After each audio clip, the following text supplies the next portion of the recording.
क्या कर रहे हो? बंद करो। यहाँ आसपास लोगों के घर हैं, पंछी भी आते हैं। बंद करो ये सब कुछ। ओ बुड्ढे, यहाँ एटॉमिक सेंटर को नहीं बना रहे हैं, सिर्फ सेलफोन टावर को लगा रहे हैं। अब तुम्हें भी अच्छी तरह सिग्नल मिलेगा। चल उठ यहाँ से। ये क्या हुआ? रामास्वामी, मैंने तुम्हें कितनी बार समझाया कि पक्षी कैसे मर रहे हैं और तुम्हें बुरा भी लगा, पर ये सब क्या करे भाई, दिवाला निकलना बाकी है बस। सारी फसल तो कीड़ों ने हजम कर ली। कीटनाशक खरीद खरीद कर बर्बाद हो गया। उसका भी कारण पक्षियों की मौत ही है। पक्षी कीड़ों को खा जाते हैं। पक्षी जितने कम होते जाएंगे, कीड़े उतने ही बढ़ते जाएंगे। शायद ऐसा ही हो, लेकिन अब खेती बाड़ी करने की शक्ति नहीं। अब इसके अलावा मेरे पास कोई चारा ही नहीं है कमाने का। तो क्या पक्षियों को मारने वाले लोगों को जमीन दोगे तुम? यहाँ पर मनुष्य ही भूखे मर रहे हैं ना, तो पक्षियों की फिक्र कोई कैसे करेगा? चलो भी, परेशान मत करो। Ladies and gentlemen, stop using cell phones. हर एक सेल फोन जो आप इस्तेमाल कर रहे हैं वो पक्षियों के खून से रंगा हुआ है। हर एक सेल फोन किसी चिड़िया की कब्र है। Save birds. इधर आओ। सर कौन है वो? कब से सारे कस्टमर्स को पका रहा है? उसको निकालो। Okay sir. Stop using cell phones. ये लो, छोड़ो।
सर, हर लेवल में मैंने इतने सारे पिटीशन किए हैं, लेकिन किसी ने कोई एक्शन नहीं लिया।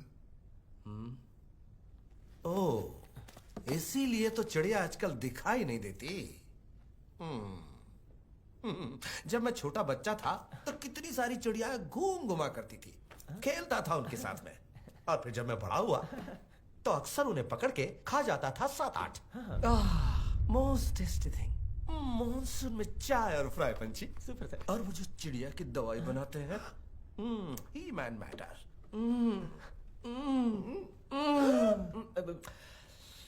अब तो कहीं दिखती नहीं। ये क्या बात हुई सर? मैं उन्हें जिंदा रखने की बात कर रहा हूँ, आप उन्हें तल के खाने की बात कर रहे हैं। तो क्या मातम करूं? चिड़ियों के लिए एक नया कल्याण केंद्र बनाते हैं और तुम्हें उसका इंचार्ज बना देते हैं। पहले आप जरूरत से ज्यादा फ्रीक्वेंसी इस्तेमाल करने वाले सब नेटवर्क पर एक्शन लीजिए। उन सबका लाइसेंस कैंसिल कीजिए। फिर रेगुलेशन स्ट्रिक्टली फॉलो करने वाले सिर्फ 2 नेटवर्क्स को रहने दीजिए। क्या बकवास है ये? 125 करोड़ का देश है ये इंडिया। इतने सारे लोगों तक रीच करना है ना, हर किसी को सिग्नल चाहिए कि नहीं? आजकल सेलफोन लाइफ का आधार है। अरे पानी की तरह सेलफोन ना हो तो चलेगी नहीं दुनिया। सेलफोन से हमारा टाइम बचता है, उनसे व्यापार बढ़ता है, नौकरियां और यहाँ 10 सबसे लेकर बिना नियंत्रण के अनुमति देते हैं आप। ये तो जाती है तेरी। हाँ, पढ़े लिखे दिखते हो, भले मालूम होते हो, इसीलिए इज्जत से पेश आया। उल्टा हम ही से राजनीति।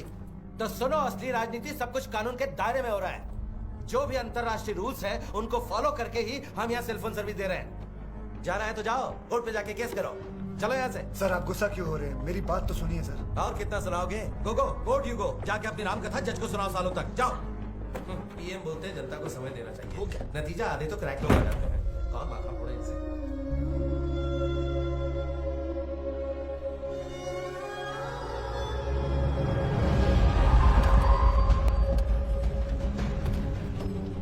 सुनो, कोर्ट से वो रेडिएशन फ्रीक्वेंसी चेक करने आएंगे। बिल्कुल लिमिट में रखना। टेस्ट से साफ जाहिर है कि सारे प्रोवाइडर्स के मीटर्स लीगल रेंज के अंदर हैं। साथ ही ये भी साबित नहीं हुआ कि पक्षियों को या उनके सर्वाइवल पर कोई बुरा असर पड़ता है या नुकसान होता है। इसलिए पक्षी राजन के PIL को अदालत बेबुनियाद मानती है।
पक्षी राजन, आपकी सब बात जायज है, लेकिन लोगों को मारना गलत है। चिड़ियों को झुंड झुंड में मारा गया, क्या वो गलत नहीं था? मानव की जान की एक कीमत और पक्षियों की जान की कीमत अलग। कुछ लोगों की गलतियों की सजा सारे बेकसूर लोगों को दोगे? कौन बेकसूर? सेल फोन रखने वाला हर व्यक्ति हत्यारा है। कितना चिल्लाया मैं, गली गली घूमकर हाथ जोड़ा मैं, सेल फोन ना यूज करने के लिए पैर पकड़ा मैं। किसी एक ने भी सुनी मेरी बात? इसके बारे में न्यूज़पेपर में पढ़ते हैं, टीवी पर देखते हैं, और देखने के बाद सेल फोन रेडिएशन से चिड़ियों की मौत होती है क्या? हाँ ना, बेचारे। ऐसा 5 मिनट अफसोस दिखाकर उस आर्टिकल और वीडियो क्लिप को व्हाट्सएप और फेसबुक पर शेयर करेंगे। कुछ भला कर दिया, हमारी जिम्मेदारी खत्म हो गई, और उसके बाद फिर से फोन पे बात करना शुरू कर देंगे साले। छोड़ूंगा नहीं मैं, सेल फोन रखने वाले एक को भी नहीं छोड़ूंगा। देखना, अब से सेल फोन ही लोगों का फंदा है। उसे देखते ही लोग डर के मारे भागना शुरू कर देंगे, देखना तुम। अक्षय,